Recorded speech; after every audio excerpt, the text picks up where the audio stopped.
Good morning. I hope you are all doing well. I miss you a lot. This is such a bummer. All this staying home, doing nothing. So I thought I would take today to just review the graphing piece. For those of you who are just kind of getting settled into a stay-at-home all the time routine, and maybe you didn't access Google Classroom the first week I posted stuff, so we'll do a little review of what some of the stuff I went over a week before spring break. So this right here is called vertex form of a quadratic, and we're going to take a look at graphs or equations and how the graphs look. So what I've graphed here in burnt orange, I guess I would call it, is the basic graph of y equals x squared. So to get that graph, plug in -2, get out +4, plug in -1, get out +1, and so on and so on and so on. Plot the points. This is the graph you get. Now, if I tack on a -3 to x squared, what that does is that will take all of the output values and they will be 3 less than that. So 4 minus 3 would be a 1, 1 minus 3, -2, and so on. So what we have then is this graph dropped down 3 notches. 1, 2, 3. And it's really hard to make dots on this this graph. I'm having a hard time doing it. 1, 2, 3. Okay. In fact, yeah, there we go. Now, one way to do it would be to plug in values. That's a lot of work. What you should know is because A is 1 in both of these equations, the A determines the shape. So if this same shape will be the shape of this graph too. So this shape, where you have your vertex, when you go out 1, you go up 1. When you go out 2, in other words, plug in 2, you get out 1, 2, 3, 4. And it's symmetrical, so like I said, you could plug in values, or you could pay attention to this fact and sketch the same sort of pattern there. Okay? Okay, so just to review, subtracting 3 moves the graph down 3. All right, this next one, have the basic y equals x squared graph there, and this time in parentheses. So in this one, well, in the last one, we squared x and then subtracted 3. In this equation, we're adding 5 to x and then squaring it. So when I plug values in here, -7 plus 5 is -2. Squared would be 4. -6 plus 5, -1 squared is 1. -5 plus 5 is 0. -4 plus 5 is 1. 1 squared is 1. -3 plus 5 is 2. 2 squared is 4. So we have, the graph looks like this. -7, 1, 2, 3, 4. -6, 1. -5, 0. Like I said, really hard to make dots. -4, 1. And -3 is 1, 2, 3, 4. So what we have here now looks like this.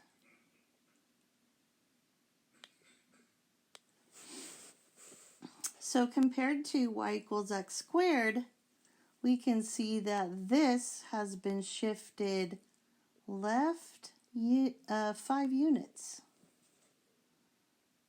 Same shape though. I know it's hard to tell because it's hard for me to draw really that great with this pen, but whatevs. Yeah, it shifts it left 5. Now that's counterintuitive to this plus 5.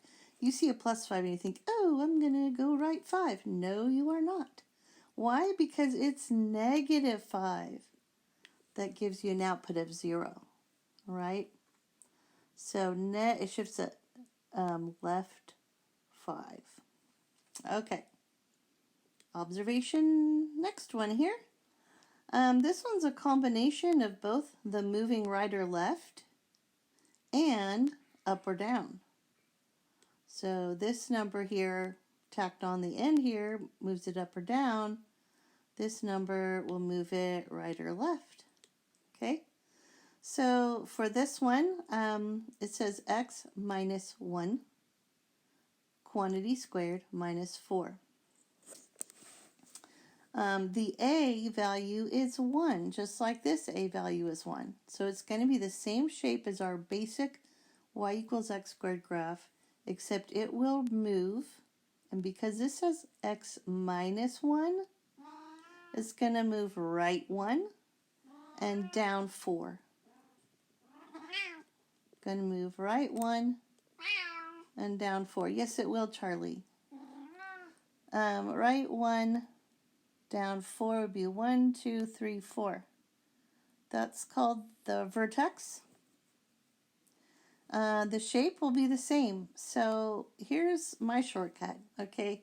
Now, if we wanted to do things the hard way, okay, we could plug in a bunch of values here. I could do negative 1, 0, 1, 2, 3. Plug those in and calculate, or I could say, well, I know it shifts right 1 down 4, and I know this shape is going to be the same as that other one. So these little 5 points are so important. Out 2 would be 1, 2, 3, 4. And we have our graph. Whoop, kind of. Yeah, so what does this have to do with stuff? Well, let's go back to our generic equation, vertex form of a quadratic. Looks like this. A determines the shape. All of these examples today, I've just been using a equals 1. In a little while, you're going to see a equals negative 1, and most of you know that we'll turn it upside down. We'll get into a's that are 2, 3, or whatever later. But for now, just know that your vertex will be found at HK. Okay, so this example here, H was 1, K is negative 4. The vertex was, how do I fix this? 1, negative 4. Okay. Okay, let's look at this one. The vertex for this one is going to be negative 1, 2. And A is 1 again, so it's going to be the same shape as y equals x squared. So negative 1, 1, 2 was right here. That's going to be the vertex. Same shape as y equals x squared. So if I'm pretending that this is an origin right here and I'm graphing y equals x squared, if I go out 1, if I plug 1 in, I get 1 out. If I plug 2 in, I get 4 out. 1, 2, 3, 4. All right, so this is a lazy shortcut I'm doing when I do this.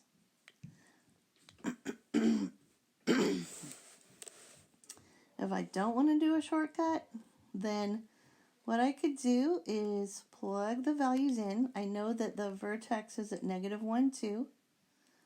And so when I'm choosing numbers, I could just choose 0 and 1. All right. If I plug 0 in here for x, 0 plus 1 is 1 squared is 1, plus 2 is 3. 1 plus 1 is 2 squared is 4, plus 2 is 6. 0, 1, 2, 3. 1, 6. I get those 2 points. I know the vertex, I get those 2 points. And I know it's symmetrical to the other side. Okay? So since I know it's symmetrical, I can just really graph it in plugging 3 points in. So that's another way. And again, do whichever way makes the most sense to you. Okay? Now, here's the question people will always have when we're looking at this stuff right here. Let me get rid of this extra stuff here. Why, if it says x plus 1, why is the vertex at negative 1, 2? So if you remember, the equation looks like this, the formula, if you will, for a vertex form. And you see how x minus h. Well, when it's x plus 1, that's like having x minus a negative 1. X minus negative 1. So h is negative 1. Okay, so let's look at this one. Okay, so this time a is negative 1. So that's going to be going this way. All right? The shape is going to be the same. It's going to be upside down. Charlie, shush. It's not about you right now. I'm making a video for my math classes. Will you just chill? You already ate. My daily struggle. Okay, so let's tackle this one. So let's figure out where the vertex would be. Again, we're looking for hk. So h in this case is 4, but there's no k. So think of that as a plus 0. So my vertex for this is going to be at 4, 0. Should be right there. It's going to be upside down because of the negative. And it's going to be the same shape as our regular ones.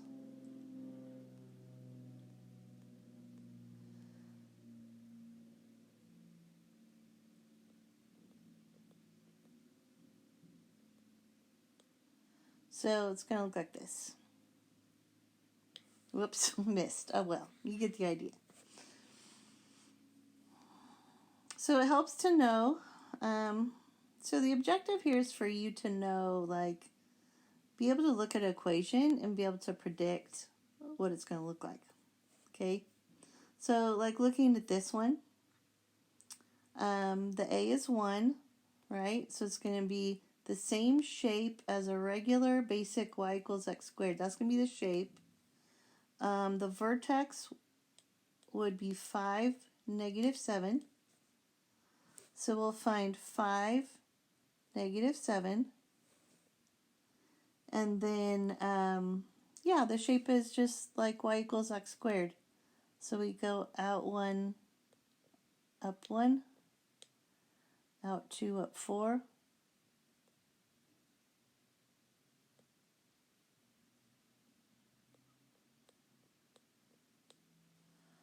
And sketch it. And again, if you wanted to plug values in instead, you don't like this like hippie way of doing it, first identify the vertex. So it's at 5, okay? 5, negative 7. So pick a couple values on one side of 5, like 4 and 3. You already have the point 5, negative 7. You can tell that by looking at the equation. So if you just pick a couple points on one side of that and then mirror that to the other side, so you could just plug these in for x, so you subtract the x, and not subtract the x. Charlie, I'm going to call Jackson Galaxy any minute now. Charburger. Shh. Go away. See what I have to deal with? Okay, yeah, so you could just plug in a couple points on one side of the vertex and then mirror that to the other side. And bam, you have your graph. All right? Okay, here's what I want you to do now. Now let's work backwards. Let's see about if we know the graph, let's write an equation, all right? So how would we do that? We would want to find the vertex first. So that's 5, 6, 7, 8, 1, 2, 3. So my vertex is at 8, 3. So when I have my equation here,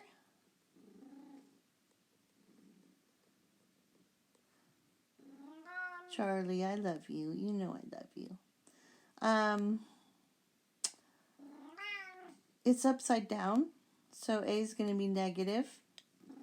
It's the same shape as y equals x squared, but it's upside down, so it's basically a is negative 1.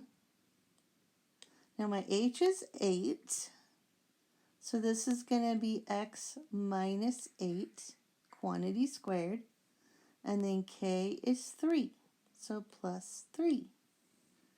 And this calls for a change in color. This is the equation for that, all right?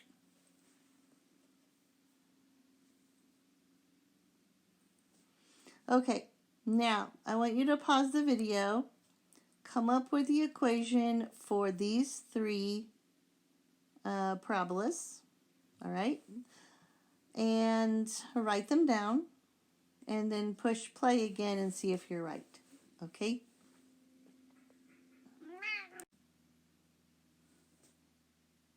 Okay, so I hope you paused the video and tried this on your own. If not, shame on you. You missed out on trying it, persevering, doing it yourself. That's what you have to do in math. You have to try it yourself and then check to see if you're right. So, yeah, the pink equation is there because the vertex is at negative 8, 5. The green parabola equation is right here. This was not shifted right or left, so h is 0. So we can just write it like negative x squared plus 6.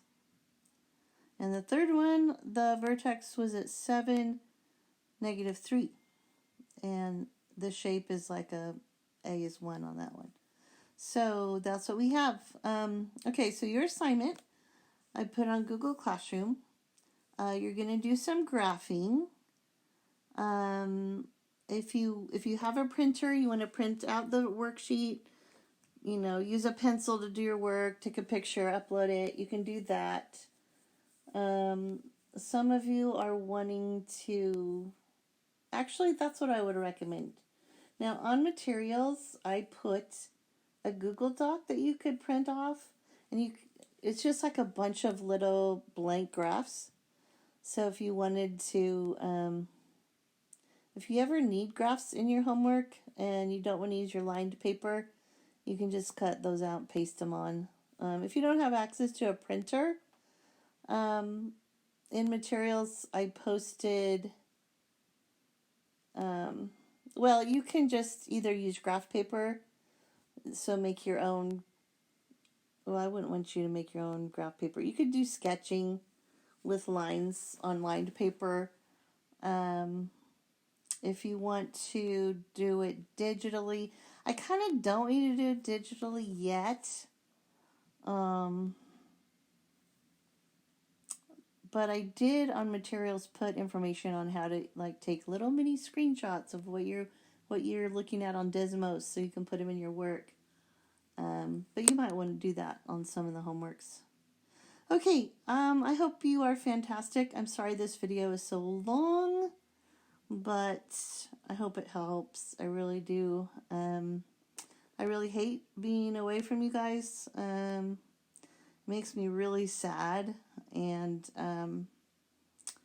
yeah, if you know anybody that's really not doing their lessons, see if you can encourage them to. I don't know what's going to happen with grading. They're going to tell us pretty soon. But just for learning's sake, it's a good diversion from kind of our current situation. And math always makes your brain feel good. So, yeah, I'll talk to you guys later. Have a great day. Bye.